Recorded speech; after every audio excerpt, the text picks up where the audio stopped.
officials believe that 8 million people visit the Kotel a year, which is sort of mind-boggling.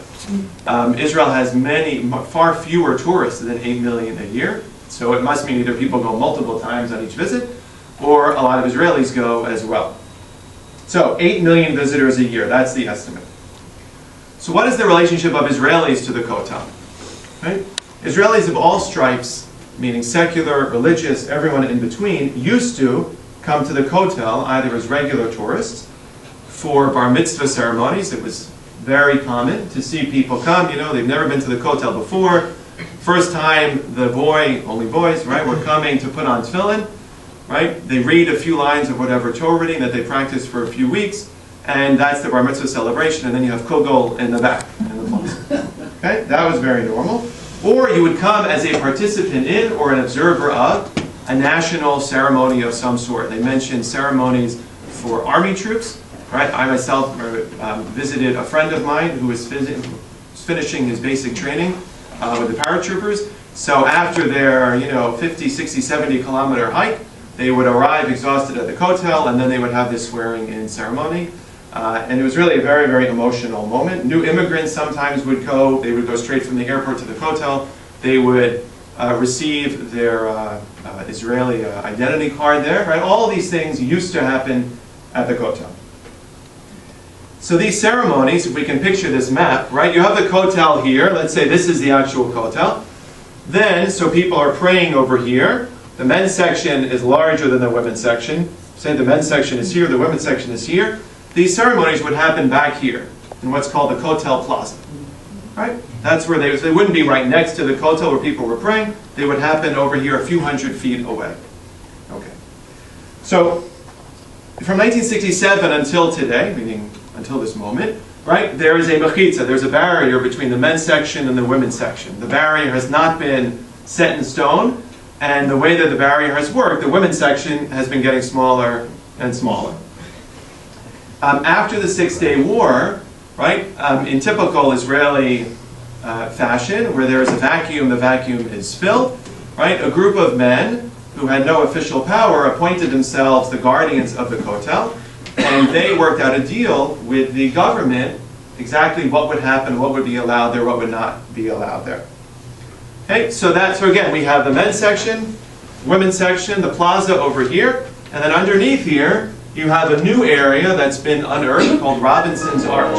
Right? Someone here might have been at a ceremony there or visited. It's really quite an incredible archaeological dig. Right? So that area is actually very important to our discussion as well. So just a minute about Robinson's Arch. So again, it's the same area, right? But it's sort of marked off. It's down here, Robinson's Arch. Originally, it was called Robinson's Arch because it was discovered in the mid-19th century by a British archaeologist whose last name was Robinson. They thought originally it was not part of the Kotel. It was a series of arches that led to the Temple Mount. But since the late 70s, the latest archaeological theory is that it is actually part of the Kotel, right?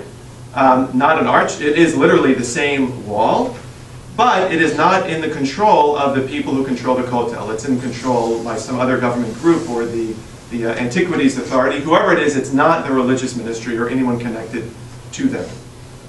That area has been set aside, right, as an archaeological park and as an area that non-Orthodox ceremonies can take place.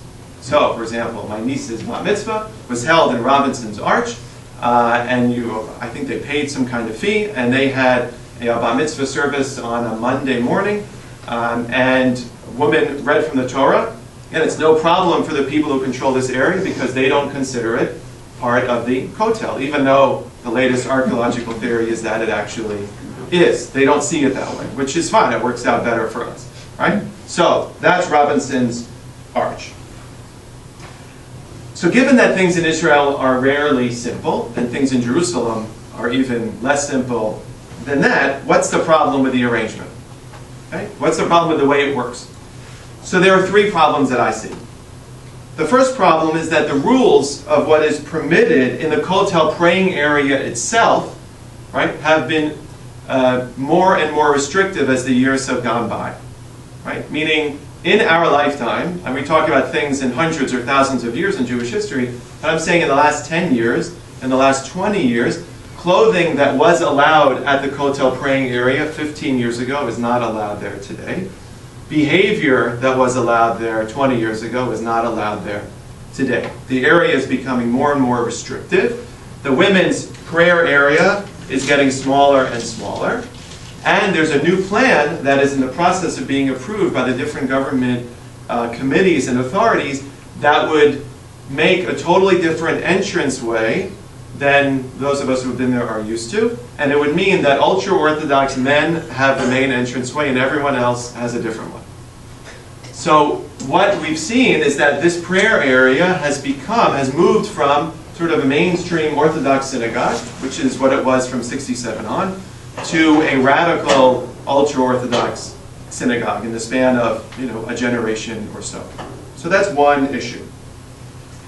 The second problem is what's going on over here with the Kotel Plaza. Again, those of us who visit, when you enter the area, this is where you were standing. Right? Before someone said you had to cover your shoulders, you had to put on a kippah, whatever the case may be. This is where you were standing. This is where all those ceremonies used to take place. So what is happening with this area? This area is expanding.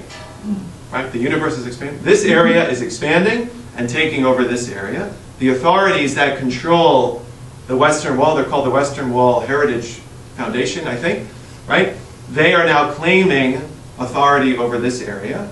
Those ceremonies that we used to love to see, right, that were held here are not happening there anymore, or they're happening with much less regularity. Right? They just don't want to bother with all the difficulties of having those ceremonies. That again, this is not ancient history. We're talking about 10 years ago, 15 years ago. They're just not happening there anymore. The soldiers are being sworn in somewhere else, whether it's at Masada or at the Latrun Armor Museum on the way to Jerusalem, on the road up to Jerusalem, or somewhere else. They're not happening there by and large. That's what I've heard, that's what I've read. So this is another problem, that the plaza is being taken over, and the whole area is being treated as an ultra-Orthodox synagogue. So that's two problems. The third problem brings us back to the Kotel praying area. And this is really the major issue. Right? Who gets to decide what is allowed there and what is not? It is much more difficult, I think, to deal with this issue than to deal with synagogue politics. Right? Why is that? It's very, very simple. Right? And this is Jewish tradition, and certainly American Jewish tradition. Someone doesn't like the customs at your synagogue. Someone doesn't like something to do with women or something to do with the Torah reading or whatever else. Guess what? They start another synagogue. That's the way it is. Right? That's American Jewish history in a nutshell. But guess what? There's only one kotel. So what do you do? Who gets to decide? Is it the ultra-Orthodox who get to decide? Is it the more left-wing, more moderate national religious, right, who have much less power nowadays than they had a generation or two ago? Or, as some people would like, there shouldn't be any rules. We should be able to do whatever we like. That would be what a democratic nation should be like, right? Those are extremely difficult. I think those are very, very difficult questions to answer, right? But that is really the question about this prayer area. Who gets to decide? Who draws up those guidelines about what is allowed and what is not allowed? So Women of the Wall, the group that put together this, or that are featured in the video, they put it together, was founded in 1989 to push these questions forward in Israeli consciousness and the religious consciousness specifically. So it's founded by a group of Israeli women from all denominations of Jewish life. It is definitely wrong to think that it is the non-Orthodox versus the Orthodox. That is definitely not true. It is people who think women should be allowed to do more at the Kotel and people who think they should not be. Men and women are on both sides. Okay? They meet every Rosh Chodesh, every new month, and they hold a prayer service. So I can't go through. I actually, from their website, you can get a chronology of all the major events of the last 21 years. I'm not going to read through all of them. Needless to say, there have been a lot of changes in the rules, petitions to the Israeli Supreme Court, law changes, people getting arrested for doing certain things or not doing certain things. Needless to say, they have been abused. Right? The women who come every month, at certain times they were allowed to pray They were allowed to open a Sefer Torah and read from it. They're not allowed to do that now. Right now, I believe the way that the law is stated, they are not allowed to hold a Torah in that area, right? In the women's section of this main area, right?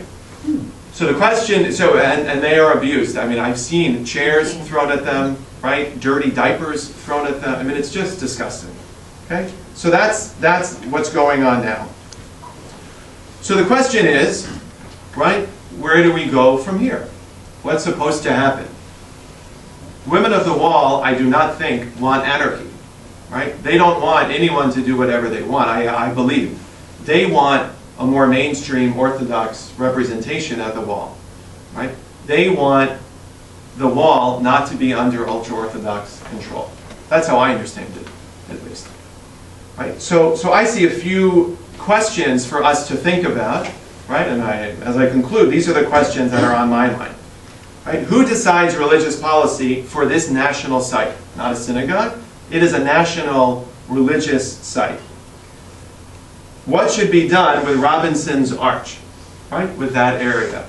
That was the Supreme Court compromise, at least in one case, that the Israeli Supreme Court said, right? Okay, this will remain an Orthodox synagogue. Robinson's Arch is open for those ceremonies that are not deemed Orthodox by the people who run this area, right? So is that an okay solution? After all, modern scientific understanding is that that's the same kotel, right? So is that giving up? Is that giving in to the right wing, or is that actually an okay compromise? Right? That's a good question. The third question is the problem. Well, it really relates to everything else. That the authority of the kotel is too far to the right, or is the problem that there is an authority at all? Right? And number four, why is it that the women of this group of Women of the Wall are abused month after month, and it happens every month, and yet it seems as if no one is ever arrested except members of Women of the Wall?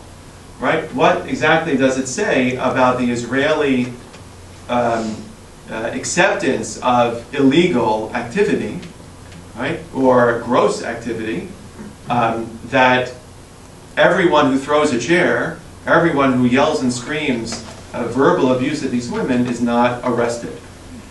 Because I guarantee you, if people walked into our synagogue and did that, I would call the police immediately and they would probably be arrested.